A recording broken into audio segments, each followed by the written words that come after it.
Hello and नमस्कार। मैं doctor कंचन Singh Bharat homeopathy में आप सभी का स्वागत करती हूँ।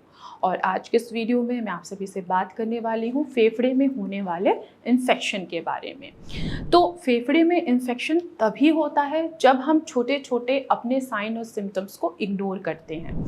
यही छोटे छोटे साइन और सिम्टम्स धीरे धीरे एक बड़ा रूप लेते हैं और हमारा जो लंग्स होता है वो काफ़ी हद तक इफ़ेक्ट हो जाता है, क्योंकि जो हमारा लंग्स है वो डायरेक्ट इन्वायरमेंट के टच में होता है।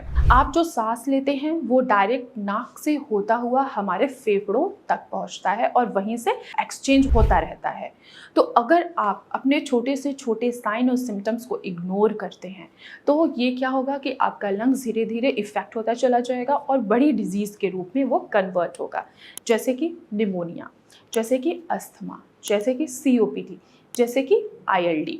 देखिए, अगर आपको कोई इन्फेक्शन है तो स्टार्टिंग कहाँ से होगी? ये आपके गले से होना स्टार्ट हो जाएगा। एक एज एग्जाम्पल, एक छोटा सा एग्जाम्पल देखा जाए, किसी को भी अगर सर्दी खांसी बुखार होता है, सबसे पहले क्या खराब होता है? उसका गला खराब होता है। क्यों? क्योंकि गले के पास एक पतली सी लेयर होती है जो हमें प्रोटेक्ट करती है। लेकिन यही पतली सी लेयर जब उसमें इन्फेक्शन आ रहा है, आपके एंटीबॉडीज़ बहुत ज़्यादा हाइपर एक्टिव हो रहे हैं, आप नेज़ल कैविटी के थ्रू आप बहुत सारे डस्ट पार्टिकल्स को, मॉलिक्यूल्स को आप इनहेल कर रहे हैं, आपके एंटीबॉडीज़ बहुत ज़्यादा हाइपर एक्टिव होते हैं और यही हाइपर एक्टिव होने की वजह से जो आपके गले के पास पतली सी म्यूकस की लेयर है वो थिक होने स्टार्ट हो जाती है।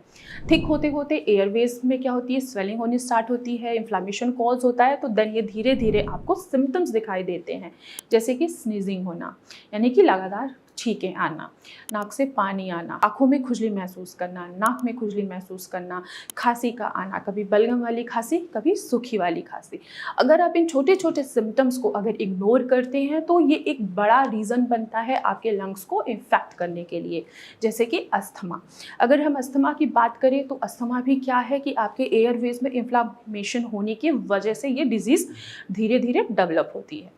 अगर आपने अपने लंग इन्फेक्शन को पहचान के उसको वहीं पे क्योर नहीं किया तो ये अस्थमा, COPD, देन ILD और देन फाइब्रोसिस की तरफ आपको ढकेल देता है।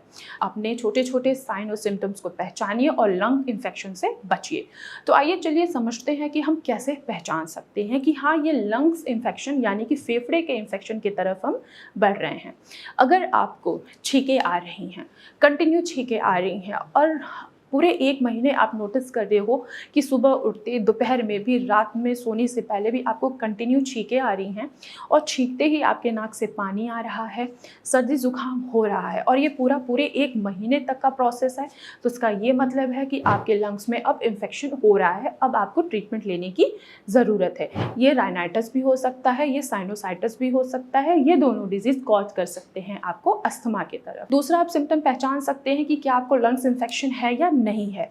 जैसे कि मौसम बदल रहा है और उस टाइम पे आपको सर्दी जुकाम हो रहा है और वो ठीक हो गया, फिर अब ये आपको सर्दी जुकाम रिपीट हुआ जब मौसम चेंज हुआ, तब कंटिन्यू आपको सर्दी जुकाम नहीं हो रहा है, तो इसका ये मतलब है कि कुछ नहीं है, ये नॉर्मल वायरल इन्फेक्शन है जो धीरे धीरे आपका क्योर हो जाता है।